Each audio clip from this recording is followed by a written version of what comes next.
மன்னிக்கவே கூடாது. திருக்கோவிலூர் இருக்கக்கூடிய சகோதரிகள் நீங்கள் மன்னிப்பை கொடுக்க கூடாதுங்க. நீங்க பாவ முடியுமே பார்க்க கூடாது. இதற்கு பரிசு என்னன்னா, நீங்க கஷ்டப்பட்டு பொழைச்சு போறாங்க போனா போதுன்னு ஓட்டு போட்டீங்கன்னா உங்களுக்கு பரிசு என்ன கிடைக்கும் தெரியுங்களா? ஓசி. ஓசி தானே இது. நம்ம ஓட்டும் போட்டு விட்டு நமக்கு கிடைக்கக்கூடிய பரிசு ஓசி தானே நம்ம கிடைக்கக்கூடிய பரிசு. பட்டியல் சகோதர சகோதரிகள் யாராவது மேடையின் மீது அமர்ந்திருந்தா மைக்கில் பேசிக்கிட்டே, நீ எஸ்சி தானே, நீ எஸ்சி தானே, ஜாதி பெயரை சொல்லி ஒருவரை அவமானப்படுத்துவது அரசு மேடையில இரண்டாவது பரிசு.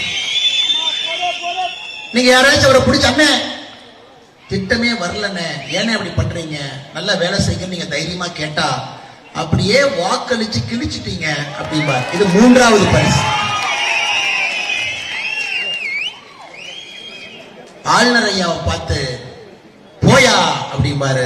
இன்னைக்கு இவர் எங்க இருக்காரு பாருங்க, இவருடைய நிலைமை. சட்டமன்றத்தில் ஆளுநரை பார்த்து ஏய் போயா அப்படிம்பாரு.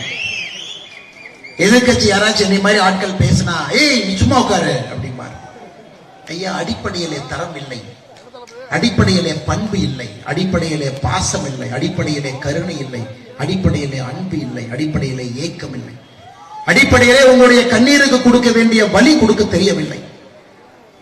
ஒரு ஏழை தாய்க்கு எப்படி சேவை செய்ய வேண்டும் என்பது புரியவில்லை. அதனால ஆண்டவன் பார்த்து தர்மத்தினுடைய தண்டனை கொடுத்திருக்கின்றான். எப்படி நாங்க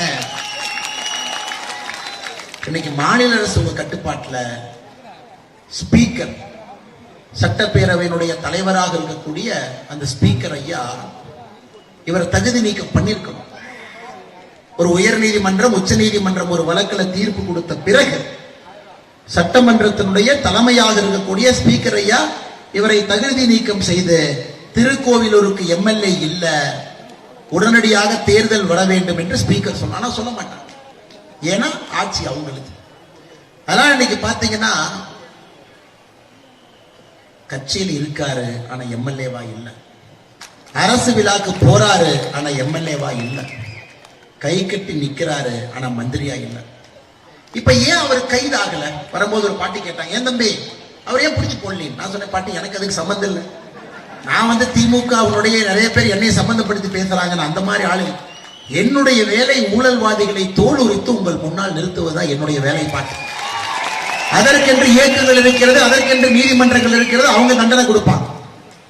ஆனா பொன்முடி அவர்கள் ஏன் சிறைக்கு போகலினா, உச்ச நீதிமன்றத்தில் போய் சொன்னாங்க, ஐயா எனக்கு ரொம்ப உடம்பு சரியில்லை, வயசாகி போச்சு.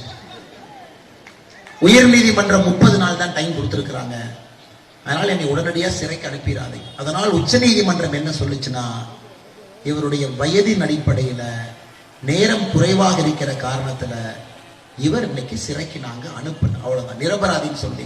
இவர் போய் கேட்டிருக்காரு உடம்பு சரியில்லைன்னு. உச்ச நீதிமன்றம் காலத்தை இன்னும் கொஞ்சம் அதிகப்படுத்தி இருக்கிறாங்க.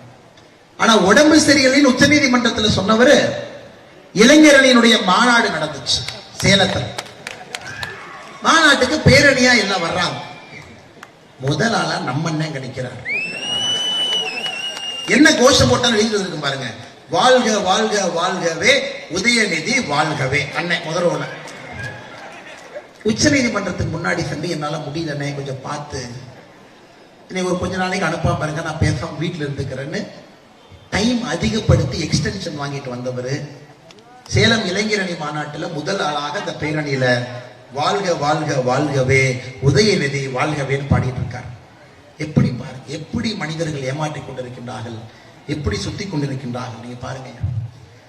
அதனால் முறைகேடினுடைய முகவரின்னு ஒண்ணு இருக்குன்னா அந்த முகவரியினுடைய பெயர் பொன்முடிங்க ஐயா.